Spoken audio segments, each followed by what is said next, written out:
If you've not tried this Chinese coconut fried rice, then you're definitely missing out on an amazing dish. And paired with this sweet and sour chicken, this combo tastes absolutely amazing and it will have you hooked. And it's pretty easy and simple to make.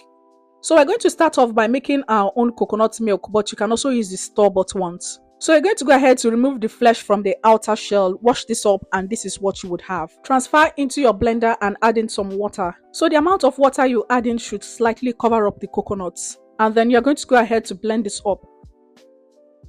So after blending, this is what we have, and now we are going to go ahead to sieve out the coconut milk.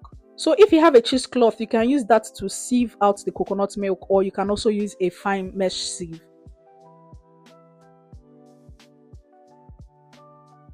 So I'm going to be sieving this twice just to remove more chaff and get a smoother consistency of coconut milk. And then we'll have our own homemade coconut milk ready to be used.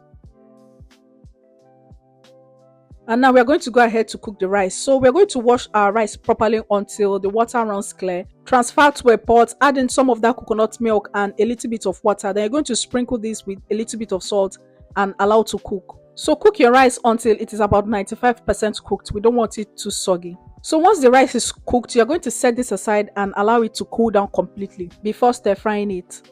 So while the rice is cooling down, we're going to start up on our sweet and sour chicken. So I've cut up my chicken thighs into cubes like this, but you can also use chicken breast. And I'm going to beat up 1 egg and add it into that. And I'll add in some soy sauce, rice wine, or you can also use some white vinegar or lemon. And we also add in some chili flakes, black and white pepper, and a little bit of salt. Mix everything together and then add in some cornstarch or corn flour, and this will give the chicken a little bit of crunch. So mix everything together until it is well combined. So after mixing this together, this is what the chicken looks like. And now we are going to set this aside and mix the sauce for the chicken. So to make the sauce, you're going to measure out some water and into that add in some soy sauce, ketchup, honey and rice wine, where you can also use white vinegar or lemon. So after adding everything in, you're going to mix this together until it is well combined. Set this aside and then we're going to go ahead to fry the chicken. So into a skillet, you're going to add in a little bit of oil and then go in with the chicken. So you want to fry the chicken in batches so that you don't overcrowd the skillet. So you're going to fry this on both sides until your chicken looks like this, all crunchy and nice. Then take this out and repeat the process with the second batch.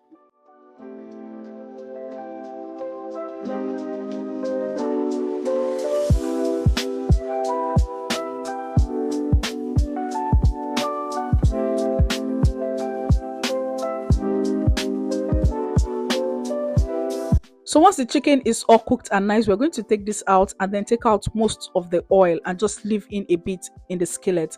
And into that, we're going to add in a few slices of onions and some bell peppers. Saute this for about 30 seconds and add in some minced garlic. So saute this for another 30 seconds before adding in the sauce that we prepared earlier.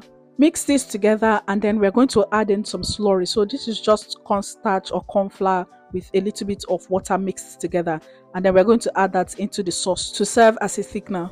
So you're going to mix this together and allow the slurry to thicken the sauce for about 1 to 2 minutes before adding in the chicken.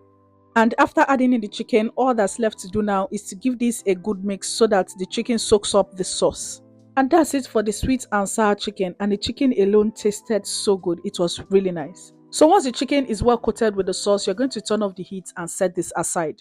So now we're going to go ahead to prepare the rest of the ingredients for the stir fry. So for the veggies, we'll need some peas. I used frozen peas, but you can use fresh peas, and some carrots, onions. I used white onions, but you can use any color of onions, and some green onions as well. So for the green onions, I cut up the white parts with the white onions, and then we'll use the green part for garnishing.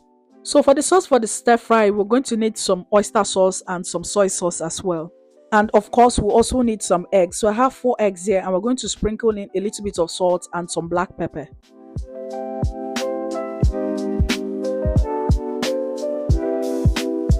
So now all our ingredients are prepped. Let's go ahead to make the stir fry. So into a wok, you're going to add in some oil, and then we'll start off by scrambling the eggs.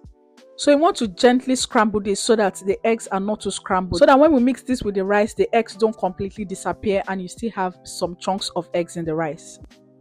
And you want to do this on low to medium heat so that the eggs cook gradually.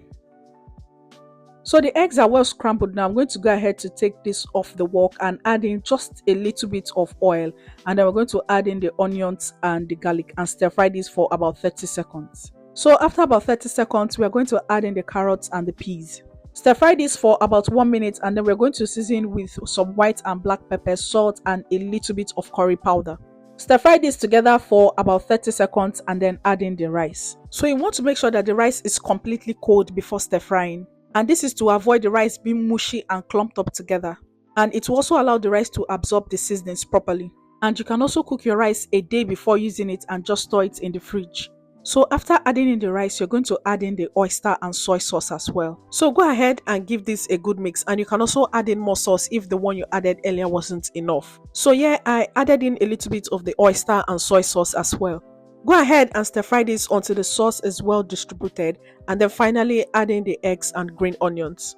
And then stir fry until everything is well incorporated. And that is how you make the best Chinese coconut fried rice. So all that's left to do now is to go ahead to pair the rice with the sweet and sour chicken that we made earlier. And this is what you will have, an absolutely delicious meal that will have you hooked. And that's it for this video. I will see you in the next one.